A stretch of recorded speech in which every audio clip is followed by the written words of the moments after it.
Hello and welcome to TAP TV. This is the newspaper review session where we analyze and dissect trending newspaper headlines. I am Obed Jerry, your host for today, and with me here is Sumo Boroko Siso. She'll be helping us in analyzing the newspaper headlines of the day. Hello, Miss Kosi. How are you doing? I'm fine. Hello. It's nice having you on the show. It's my pleasure.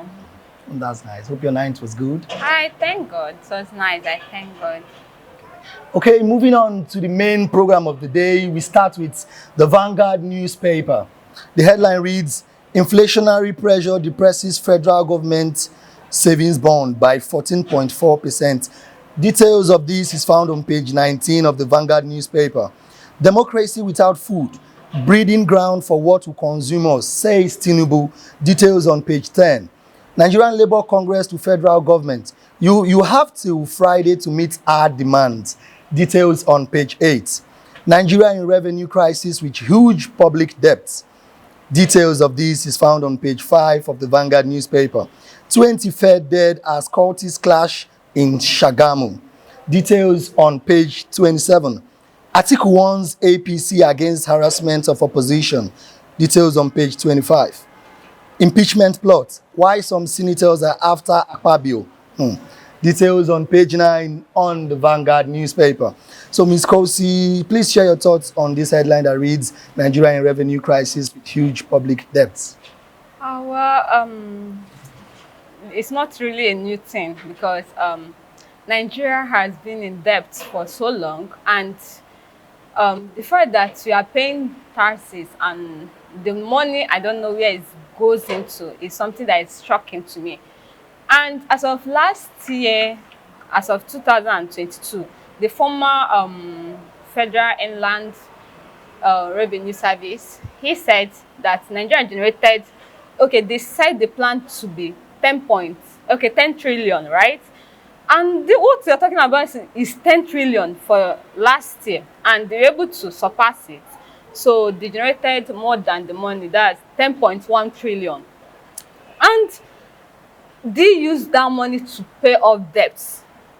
And we all know that Nigerian, as of this year, as of March 31st, 2023, they are owing, their debt rise from 46 trillion to 49 trillion. And I'm asking, right? Exactly. So I'm asking, why is it increasing instead of decreasing? What's happening to Nigerian revenue? What's happening? Is it that the government are not paying off the debt, or what? How can they? So I'm asking, can they devise some means to get more money, at least to pay off the debts, the foreign debts you are owing? Because this type of thing, it can breed a whole lot of things. Yes, I feel like this is one of the issues that is drawing our economy down. Imagine when you are earning less yearly and what you are expected to pay off from your debt is high than what you earn. And not just it, a lot of countries, they can take that to their own advantage. Why? Why? Because some countries, just like, let me take for instance, China. China is the place normally our go-to place for debt. For debt, you understand? So they can want to, maybe they want to invest into Nigerians' economy and all that. And maybe Nigerian government doesn't want them to invest in a particular thing or something. They can, because they are owing us, because we are owing them. We are indebted to them. So we are indebted to them. Even though we don't want it, we can, it's another way of imperialism. You understand? They can just enter, then invest and do whatever they want to do in our country without the government having any say to it. So this debt is not just affecting Nigeria, but it's also affecting our relationship with others. You understand? Because they can also use it as an avenue to exploit our minerals, our petroleum too. You understand? Because some of the countries that they don't have all this petroleum, they are not blessed with mineral resources and all that. Because Nigeria is blessed with mineral resources, with petroleum and all that, they can use because of it. They'll be like, okay, let's do trade by barter. That's it. Trade by barter is olden days of exchange. You understand? They can be taking our barrels of oil in exchange of the debts. that we are owing. Instead of paying yearly. And you know, we've been clamoring for all this refinery and all that. Now they don't even do it because they have their means of exploiting us. Most of them, we export our petroleum for it to be refined, right? And we pay exorbitant price for it to be refined, for it to be brought back to us. You understand? And at the process, they loot some. As of last week or last week, someone they complained, they saying that the barrel that they produce daily that is going down, and that a lot of people are stealing it. You understand? So coming back to this now, Nigerians, I don't know what the government are doing to at least curb the foreign debt we are owing and also increase the revenue. At least if they should increase the revenue, I feel at least all those things, building of projects, they come from there to do it. And if you look at the spending Nigeria is doing, it's too much. The expedition is too much. Exactly. It's too much. It's more than what they are generating. Okay, the question now is, if we have such huge debts, what exactly do they normally use this money for? And is it worth it? Exactly, that's what I'm saying. In terms of expedition, Nigerian expedition is too extravagant for what they are generating. You understand? Look at take for instance, look at the House of Senate. We have about 360 members of House of Rep and 109 House of Senate, and these people they are paid for every month. Their salaries, their allowances, food, transport and everything. It's not from the government budget.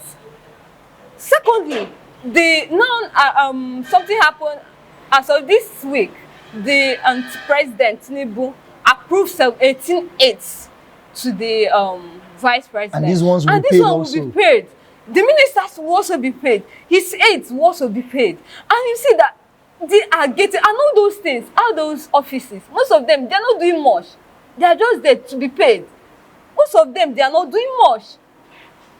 You understand? So we have a whole lot of things the government use our money to do, and those things are not relevant. Misplacement of priority. Misplacement of priority, that's what is holding Nigeria. Nigerian government, the way they spend money, they don't spend it in places that can generate more money for them. I know if a country like America, if they are blessed with these mineral resources that we have, America will be more than what it is now. But it's like, look at Dubai, look at how they are succeeding. Dubai was brought up from desert. And look at Nigerians go there now to shop, to do this thing, investing our money into their own economy. What can Nigeria boast of? How can we attract foreign investors? These are the things that are supposed to generate money for Nigerians, for the government.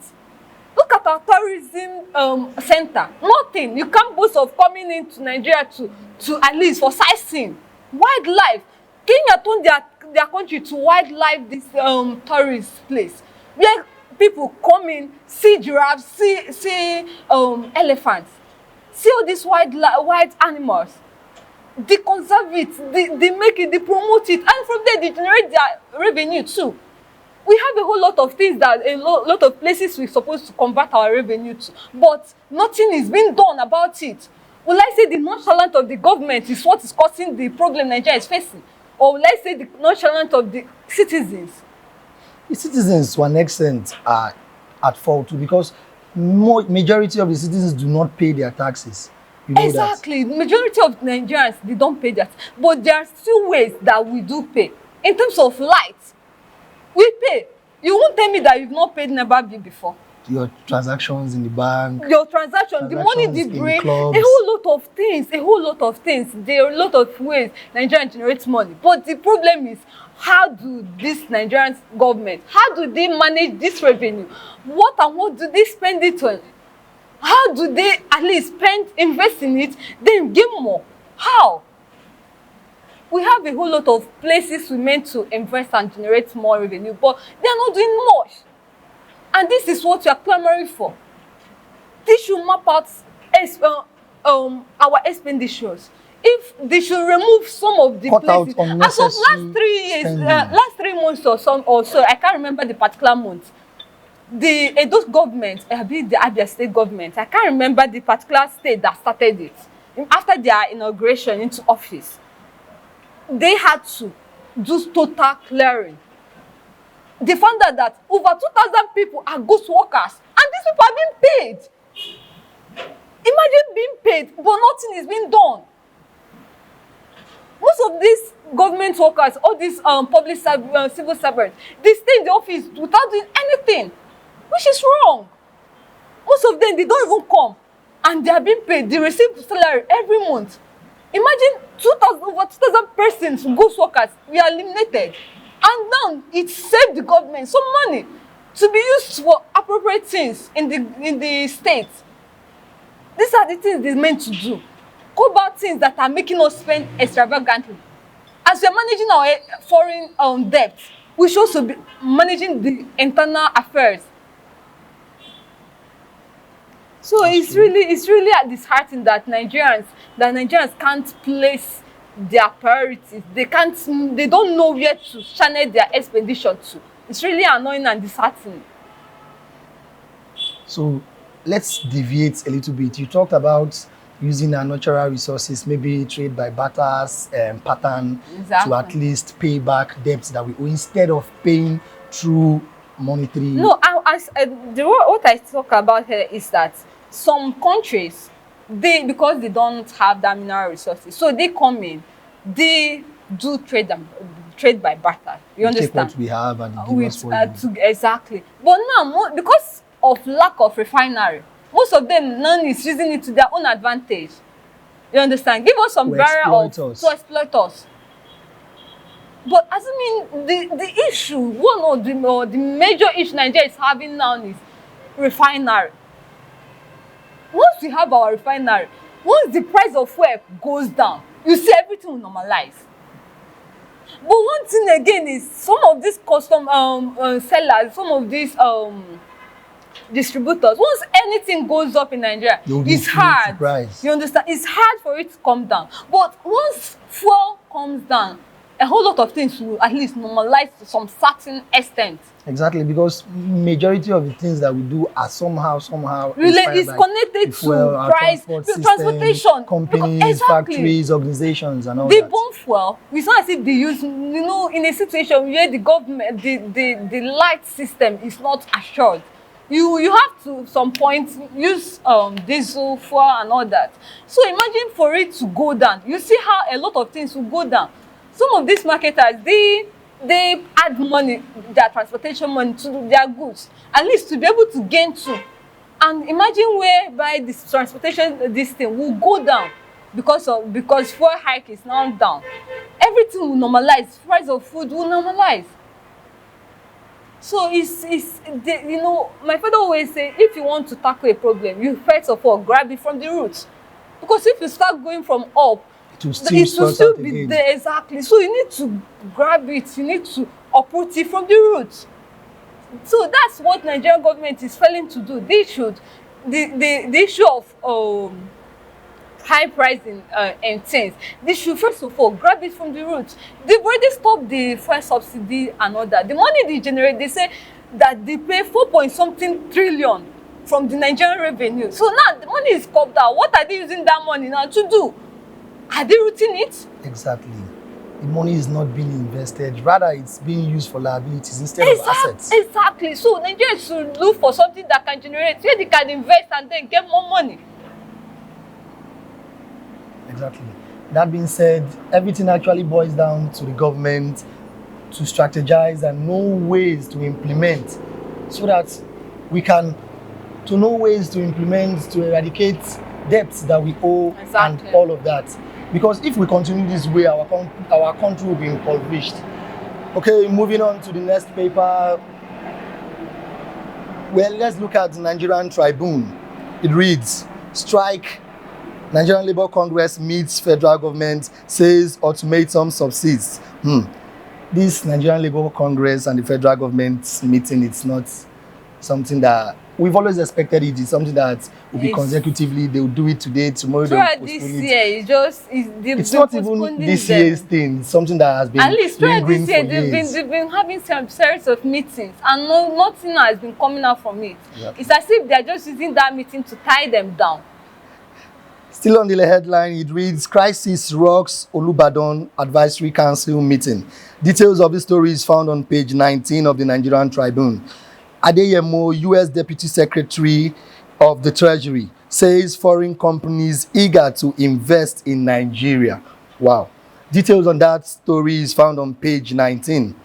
Nominations open for 2023 Obafemi Awolowo Leadership Prize. Details on page 2 of the Nigerian Tribune. Tinubu appoints Baba Ahmed 17 other aides for Shetima. Details on page 15. 8 killed, 9 arrested, says police. Residents claim over 20 killed. Government restricts movement. Details on page 24 of the Nigerian Tribune newspaper. So, Ms. Kosi, please throw light on this headline that reads 8 killed, 9 arrested, says the police. That's insecurity in Nigeria because each government that comes in, they've always been promising us we'll curb insecurity in Nigeria, we're eradicating security in Nigeria, and it's as if it's not their national anthem. They are empty promises to Nigerians, and we don't have any choice. You understand? And a government that is being elected through fraud, through insecurity, through killing, and you think that government is and to think that that government is assuring you of security in Nigeria, how is it possible? Those are the things you meant to look out for. Those are the things you meant to look into. You understand? That insecurity has come to stay. That's like I'm sorry to say, but it has come to stay. It's really just it's disheartening that you're leaving your house and your heart is not at rest sure because you don't know what if something happened. Subconsciously, I tell myself, what if something happened tomorrow? What if I go out and something happened? What will happen? At times I'll be walking and I'll be like, what if something happened now? What will happen?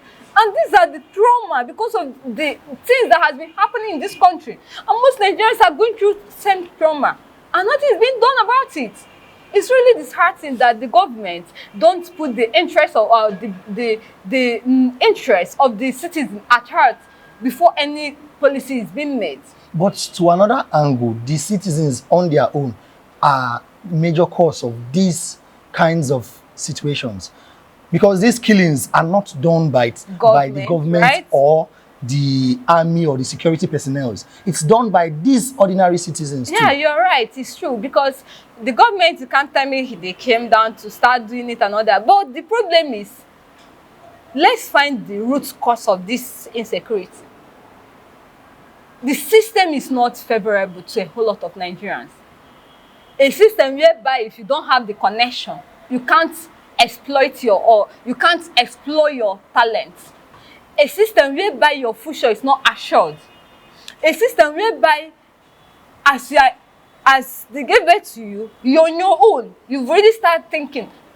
I remember when I was growing up, my deal was to become a lawyer. But in a mess-up system where you don't even with your high marks, if you don't have any connection, it's nothing. You understand? The system that has failed a whole lot of Nigerians. The system whereby once you come in, what you'll be hearing is, if you don't have connection, it's nothing. I know one day I alighted from a bike. I felt that the man's vocabulary was top notch. Like for an Okada rider. So I was like, what's happening? The man told me he graduated with first class but no job. So he decided to start doing something. I was pained. Earn a living. I was pained. And he's among the few ones that at least they don't want to embark in illegal something. So they just have to start doing all these things. Many talents are being washed out, or they've gone down to the drain because of mismanagement of resources in Nigeria. This brings us to this saying that says the idle man is the devil's workshop. Exactly. So you have the opinion that if the government has made jobs available, sources of income available, there wouldn't this insecurity will be minimized. Just it. Look at in UK, once you are graduating, if you don't want to, once you are graduating from high school, that's secondary school, if you don't want to further your education, they will post you to a company where they will train you. And as they are training you, they are paying you. You are learning and you are earning. You understand? And also, most of them don't want to go to college because the government is favorable to them. Because once you are trained, what else? You are good at your job. Before the person is even graduating, you've already mastered it. Once that, okay, some people, the ones that will go to college, as you're coming out from college, you're entering, you start working. Before your convocation, you're at your company. You've gotten a place. You've gotten a place, a company where you'll be working and you're earning. And this is a system that put the interest of the citizen at heart. Just imagine Nigeria is like this. You know, as you're coming out, you are earning. Every day you are hearing killings like it's a slaughterhouse for sheep. This is human beings. 20 persons killed in one night for you to see how bad the system is. And like, we just wake up and move on like nothing happened. Can you do that in America? It's not possible. It's actually weird. That's a massacre. That's massacre. Like, you kill 20 persons and nothing happened. And you're telling me every year they graduate thousands of Nigerian students and they are roaming around the streets, no job. And the ones that are tired of staying at home, they will start looking for illegal ways to get themselves into jobs. To earn something. To earn something. And this is one of the reasons why they continue this political thuggery thing. Because somebody that works, that has a good source of income would not come out to risk their life and start fighting for any politician. They posted something. Someone that passed out, like that did his POP last year after his NLC. The person was among thugs that were killed during this last election. Yes. And the guy ran away with the political ballot boss, and he was killed. And they posted him on this thing. People were not even sympathetic towards him. But what people forgot is that the system is not favorable. I know that your bad situation shouldn't have brought you to this. But most people, they don't have that. They are left with little or no option. Exactly. They don't have that patience to wait on the government, because they know the government is not going to do anything about it. So they just take matters into their own hands. But in a situation whereby the government provided a favorable system where people can learn, explore your talent, if this is what you want to do, then go on and do it. And they will be like, okay, all those things won't even come. Your dreams will be actualized. You will be earning and nothing will happen. But in a situation whereby your future is not assured, your future is in your hand, whatever that you want to be, you have to struggle to get it. Some of the things we pray for are things that are supposed to come naturally. You're coming back, you're praying for them to bring light. Exactly. Light that's supposed to come naturally. You're coming back, you're praying for them to pump water. Water that is supposed to be natural, that's supposed to come naturally, nothing. But you're coming back, you're praying for it. You're praying for virtually everything. But in abroad, that's when I asked a friend of mine that based outside, and I asked, why is it that people in abroad, they hardly pray? I was like, what are you praying for? When the system is working, what should be your prayer point? There are a lot of things that we pray for in Nigeria that's supposed to come naturally. So you see, a whole lot of things. The system is so damaged that people just do their own things without minding of how it will affect others. I'm not saying that people that kill that they're okay and all that, but I'm saying that if the system is okay, at least the level of insecurity in Nigeria would have been curbed. Exactly. The level of cultism would have been curbed. Because you cannot tell me that somebody that works in an office and earns like 100,000 would come out to the streets and want to indulge in cultist and risk activities. Himself. It's an idol man, it's a devil worship. So exactly. Once you're idle, that's when you start looking for means, illegal ways to make money. Like I said earlier, it all mostly boils down to the government to look into issues like this improve security, improve our financial standards, and make jobs available for the youths to at least indulge themselves in. Exactly. And they would not want to put their hands in illegal practices. All right, before we look into the last paper of the day, we'll go for a quick commercial break. Thank you. Hey there! Are you looking to record your videos, do your voiceovers, and take your professional pictures? Look no further.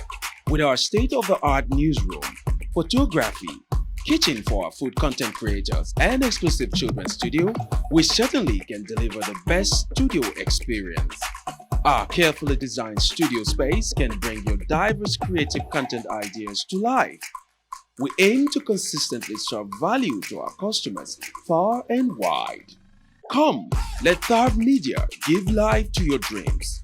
Tharv Media, a slice of infotainment. All right, welcome back from that quick break. We have here Ms. Kosiso Nwobodo, and it has been a nice time with her. It has been a nice time with you. Thank you so much. Moving on to the last paper of the day, we move on to Leadership newspaper. The headline reads, Tinubu addresses 78 UNGA on climate change. Orders today. Details of the story is found on page 10 of the Leadership newspaper.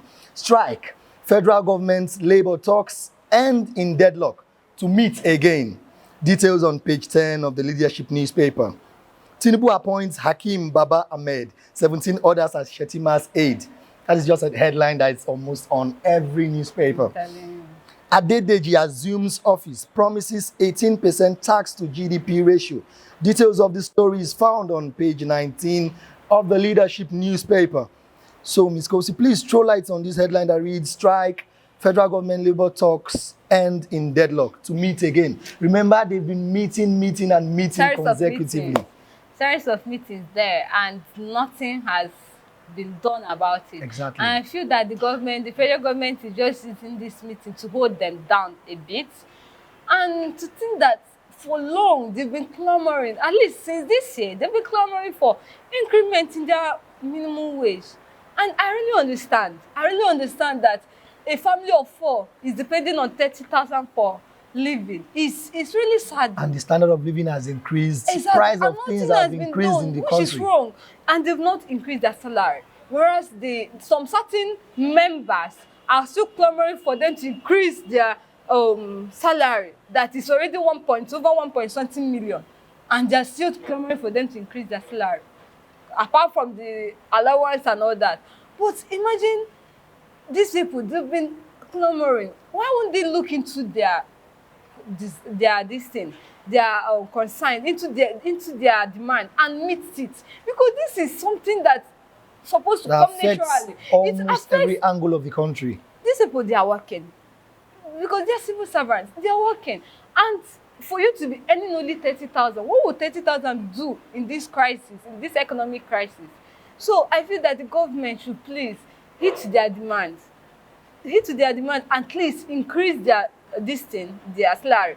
And for the pension, they should pay it on time, increase their pension too. Because an old person that cannot work again, that cannot do anything, they are entitled for that pension. Depending on that pension monthly. Exactly, and they are depending on it because they don't have other means to cater for themselves. Most of them, they depend on their kids and all that. What of those that doesn't have kids? What will happen? Exactly. They will die because they are waiting for salary, for their pension. So I feel that these are the places Nigerian government is supposed to channel their revenue. And as they are doing it, a lot of things will be improved. So they should please increase their salary, meet their demands. Even if not all, but at least the most important ones, which are this increment in salary, in minimum wage. You understand? So, and as of last 3 weeks, they came out, they did strike. They went on strike. 2 days. 2 days warning strike. And for them, a whole lot of things was disrupted. When they went on strike, a lot of transport, a whole lot of things were disrupted. Goods, banks, they closed. And imagine someone that needed urgent money at that moment and needed to withdraw something. Everything was put on hold. For that 2 days, many persons were flooded on the street trekking as it's not supposed to be. Exactly. But looking at it from another angle, don't you think the Nigerian Labour Congress has been compromised somehow. How I mean compromised is they've been clamoring for this exact thing for a long time, but to an extent, when some parastatals of this Labour Congress are being met by the government, they then end up leaving the issue till whenever they feel like it's ready again. Exactly. I think they are not serious with this demand, because if they are dead serious with it, I feel that by now their demand is supposed to be have met. You understand? At times, most times, because I remember as of last 2 months or something, they had to wait a little. And I was like, what's happening? What's the essence of the waiting? What's the essence of the waiting? Or have you been paid secretly? Exactly. So these are what ifs, though. We are not sure. We're not sure, right? But at least if they are clamoring for this, they should be dead serious with it. They should be dead serious with it. So that at least the government will know that no, and not okay. Let's just leave it. Okay, let's resume. Let's resume. The government will have compassion on us next month. It's wrong. It's wrong. So them disrupting and coming on and off, going over on and off, it's making them look unserious. Exactly. And the government will feel like that's how they behaved before. They went on and continued. They will still come back. It's nothing. So they should, if they are clamoring for it, they should be dead serious with it. They should continue clamoring for it until it comes. Nothing good comes easy. You understand? So they should continue to clamor for it, and they should be very dead serious. They shouldn't just give up, because a whole lot of people are being affected because of this. A whole lot of people are depending on this salary for survival, and most of them, the school fees now has increased and all that. So at least the government should please, we are beckoning on the government to please hit their demands and come to their aid. Exactly. All right, we come to the end of this program. I am your host for today. I am Obed Jerry, and have here with me Mwobodoko Siso. She has been a good analyst. She has given a top-notch analysis today. Do well to follow us on all our social media platforms. Do well to like and drop your comments. Drop your comments under our comment sections. Do well to drop your reactions also. See you next time. Thank you.